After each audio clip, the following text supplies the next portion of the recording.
नमस्कार दोस्तों, मैं हूं आपका दोस्त के बी। तो आज के इस वीडियो में हम 2 सितंबर 2022 को रेलवे ग्रुप डी के तीसरे शिफ्ट का जो एग्ज़ाम हुआ है, इसमें पूछे गए जीके, जीएस और करंट अफेयर्स के प्रश्नों को हम लोग डिस्कस करेंगे।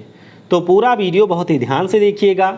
इस वीडियो की जो पीडीएफ फाइल है वह आपको टेलीग्राम चैनल केवी गुरुजी या kvguruji.in के ऊपर मिल जाएगी। तो यहाँ से आप इसके पीडीएफ को डाउनलोड कर सकते हैं। इसके अलावा 30 शिफ्ट की जो आपकी पेड पीडीएफ है उसकी भी लिंक आपको डिस्क्रिप्शन में मिल जाएगी। तो वहाँ से अगर आप लोग चाहें तो उस पीडीएफ को भी परचेज कर सकते हैं। तो चलिए अब इस वीडियो की हम शुरुआत करते हैं। देखिए, एक प्रश्न पूछा गया था कि आईपीएल 2022 में टोटल आपकी कितनी टीम शामिल हुई थी। तो ध्यान रखिएगा, 2022 के अगर हम लोग आईपीएल की बात करते हैं तो इसमें आपकी टोटल 10 टीमें शामिल हुई हैं। ये प्रश्न इससे पहले भी पूछा जा चुका है। गुजरात टाइटंस और लखनऊ सुपर जायंट्स इस बार की 2 नई टीमें थीं। विजेता टीम की बात करते हैं तो गुजरात यहाँ पर विजेता रही थी। अगर हम लोग ऑरेंज कैप विजेता की बात करें तो जॉस बटलर रहे और पर्पल कैप यहाँ पर यजुवेंद्र चहल ने जीता है। अगला प्रश्न पूछा गया कि वर्ष 2022 में महिला दिवस सप्ताह आपका कब मनाया गया। तो महिला दिवस सप्ताह की अगर हम लोग बात करते हैं तो ये आपके 1 से 8 मार्च को मनाया गया है। कब?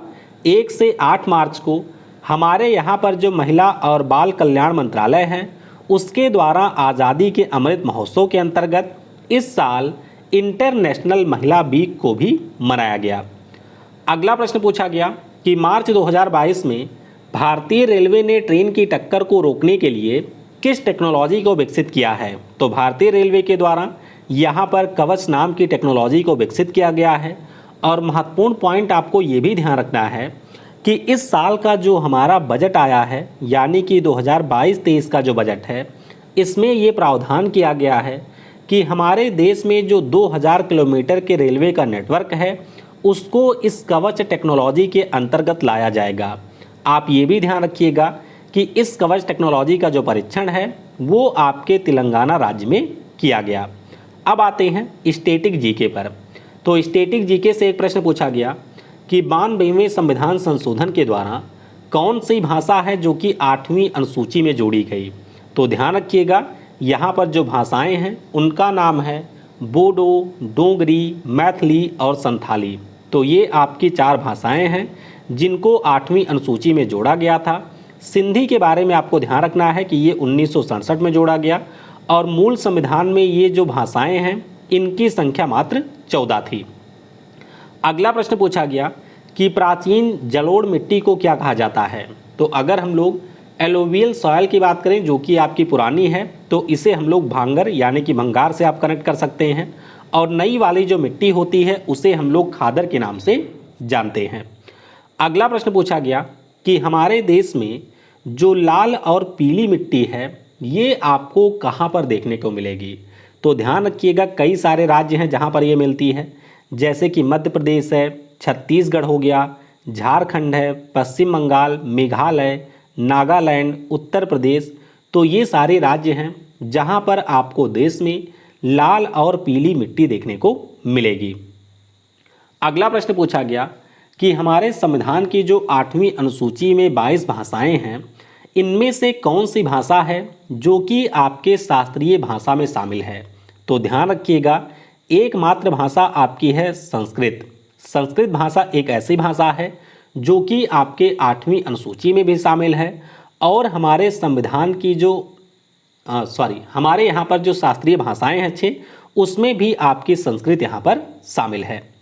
अगला प्रश्न पूछा गया सिंपल सा कि राज्य के नीति निर्देशक तत्वों का जो प्रावधान है ये हमने कौन से देश से लिया है। तो ये जो प्रावधान है ये हमने आयरलैंड देश से लिया हुआ है, ये आपको ध्यान रखना है।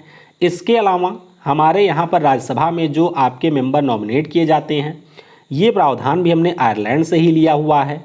और हमारे यहाँ पर जो राष्ट्रपति के चुनाव का तरीका है ये तरीका भी हमने आयरलैंड के संविधान से ही लिया है। अगला प्रश्न पूछा गया कि जब 1919 में हमारे यहाँ पर रॉलेट एक्ट आया था तो उस समय भारत के वायसराय कौन थे।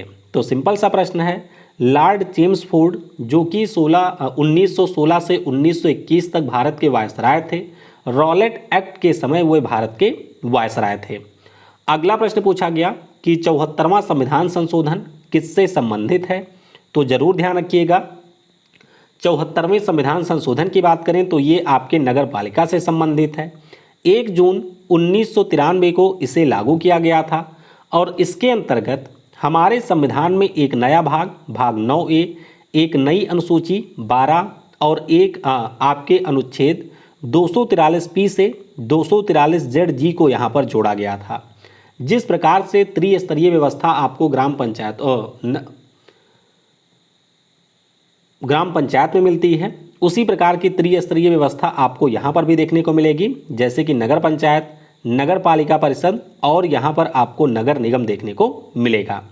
अगला प्रश्न पूछा गया कि राज्यसभा के कितने सदस्य हर 2 वर्ष के ऊपर सेवानिवृत्त हो जाते हैं, तो राज्यसभा में जो भी हमारे मेंबर होते हैं उनका जो कार्यकाल है वो 6 वर्षों का होता है और इसीलिए प्रत्येक 2 सालों के अंतराल पर यहाँ पर जो 1/3 मेंबर हैं वो अपने पद से सेवा विमुक्त हो जाते हैं।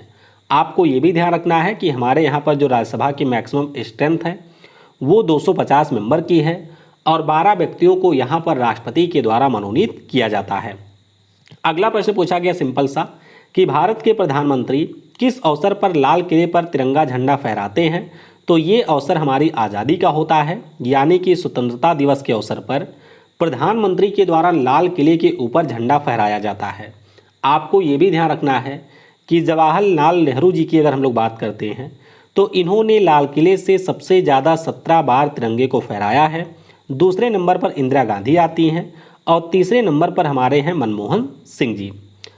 अगला प्रश्न पूछा गया कि पेट्रोल और डीजल की अगर हम लोग बात करते हैं तो ये आपके कहाँ से प्राप्त होते हैं, तो ध्यान रखिएगा जो भी हमारे पेट्रोलियम पदार्थ कच्चे तेल से प्राप्त होते हैं उन्हीं से आपके पेट्रोल और डीजल को यहाँ पर एक्सट्रैक्ट किया जाता है।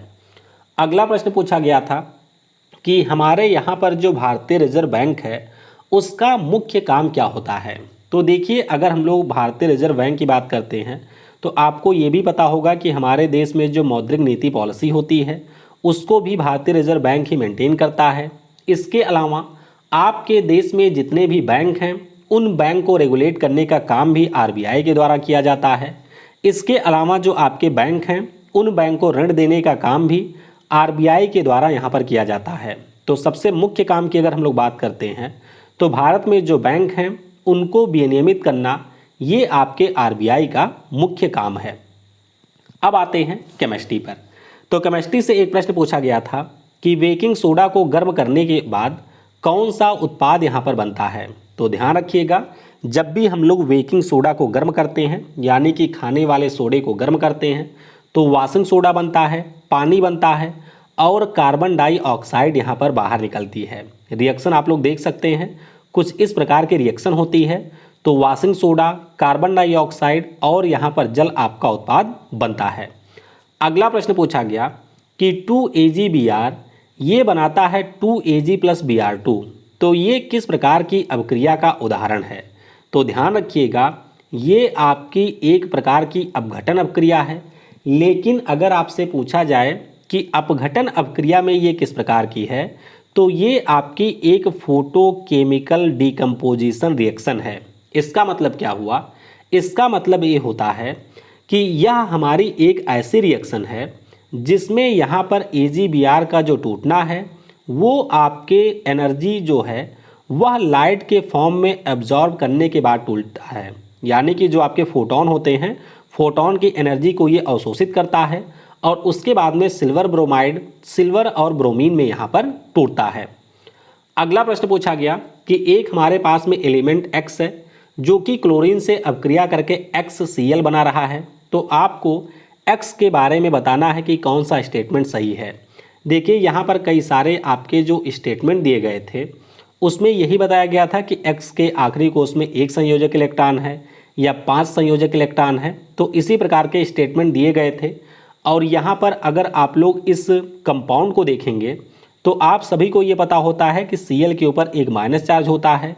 अगर X हमारा एक ऐसा कंपाउंड है जिसके आखिरी कोष में 1 इलेक्ट्रॉन है तो वह अपना 1 इलेक्ट्रॉन निकाल देगा और इसके ऊपर आपके एक पॉजिटिव चार्ज आ जाएगा और उस स्थिति में ये Cl के साथ में आयनिक बॉन्ड बना लेगा। अगला प्रश्न पूछा गया कि निम्नलिखित में से कौन सी धातु नहीं है, तो ऑप्शन में एक सिलिकॉन दिया गया था।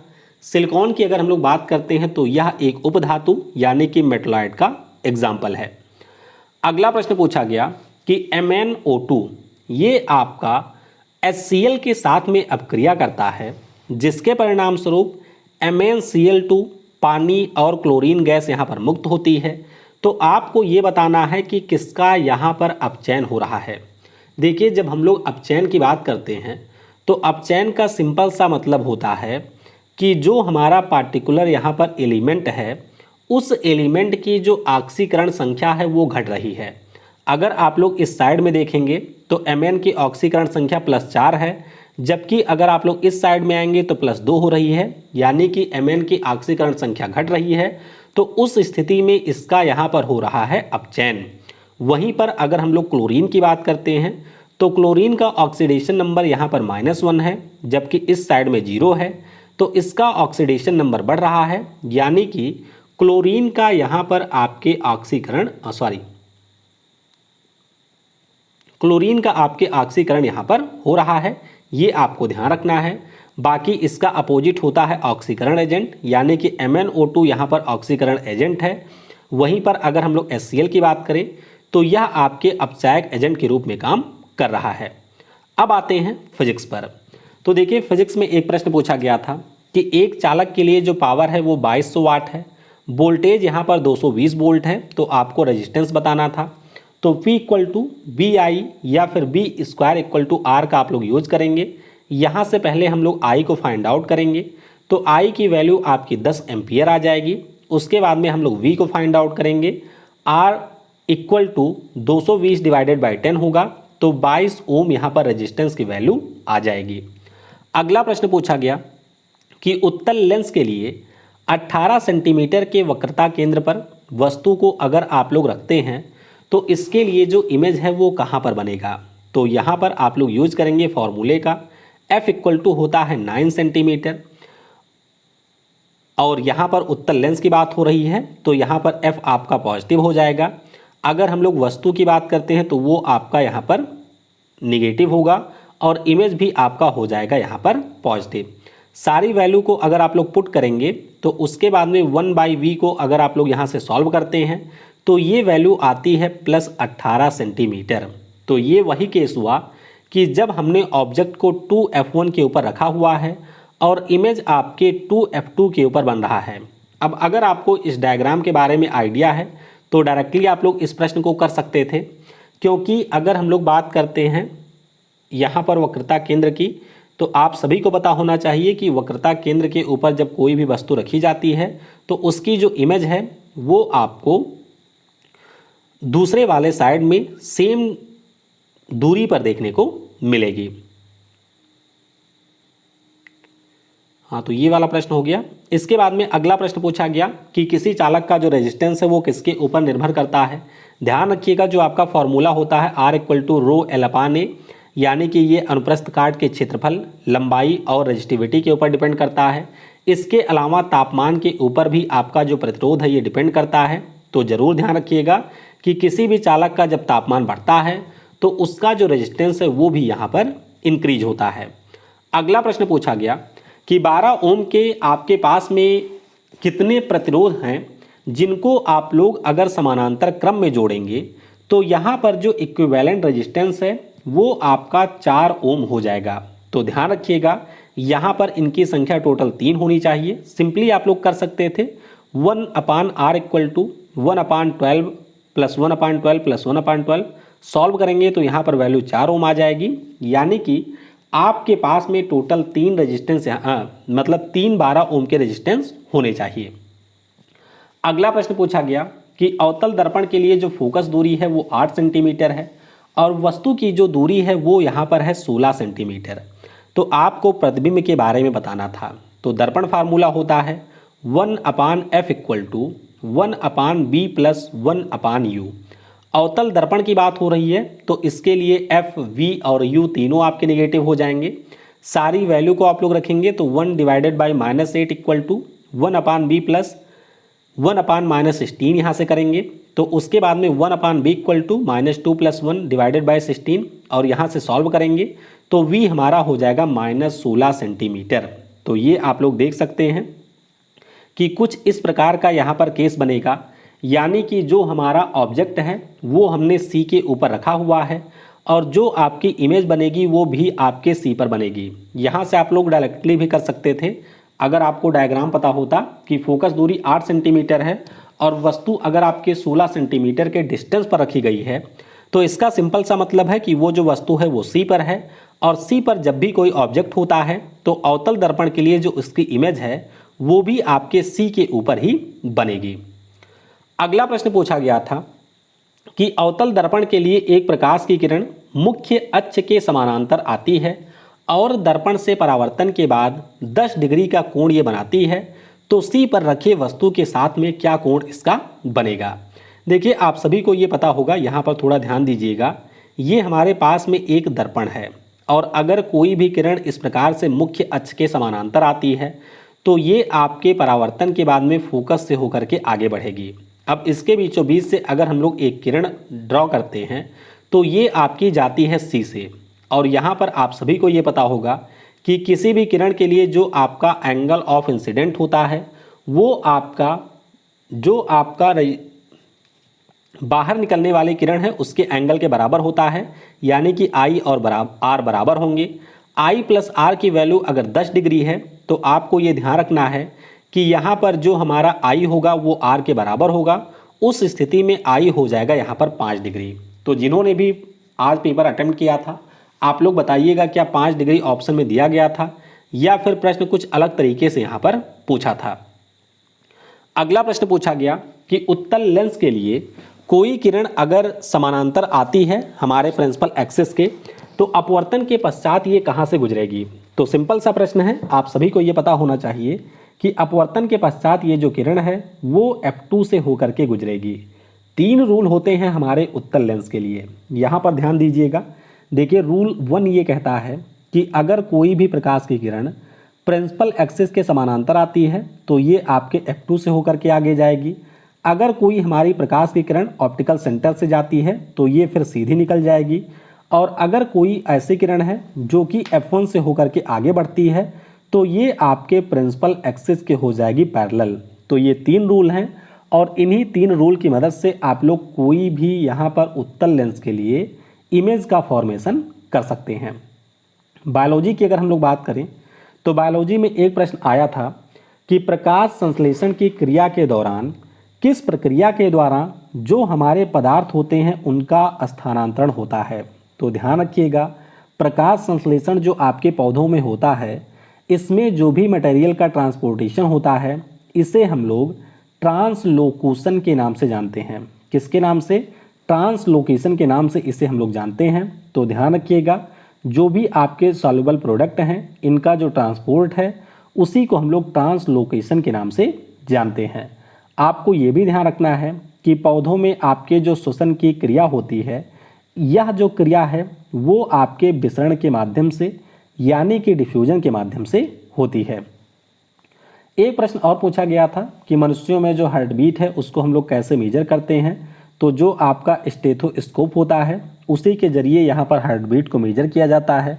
इससे पहले आपसे ब्लड प्रेशर के बारे में पूछा गया था, तो नीचे कमेंट में ज़रा आप लोग ये बता दीजिए कि ब्लड प्रेशर को हम लोग कैसे मेजर करते हैं। फिर एक प्रश्न पूछा गया कि मानव की जो हड्डी है वो किस प्रकार के ऊतक से बनी हुई होती है। तो ये आपके कनेक्टिव टिश्यू से बनी हुई होती है। हालांकि कनेक्टिव टिश्यू के भी हमारे 4 प्रकार होते हैं, लेकिन बस आपको यहाँ पर ध्यान रखना है कि मानव की जो हड्डी है वो आपके कनेक्टिव टिश्यू से बनी हुई है। तो इस प्रकार से तीसरी शिफ्ट में जो भी हमारे प्रश्न पूछे गए थे उन सारे प्रश्नों को हमने डिस्कस कर लिया है। अगर आपको किसी भी प्रश्न में कोई डाउट होता है तो ये मेरा व्हाट्सअप नंबर है, इस नंबर के ऊपर आप अपने डाउट को पूछ सकते हैं। Thanks for watching. जय हिंद, जय भारत।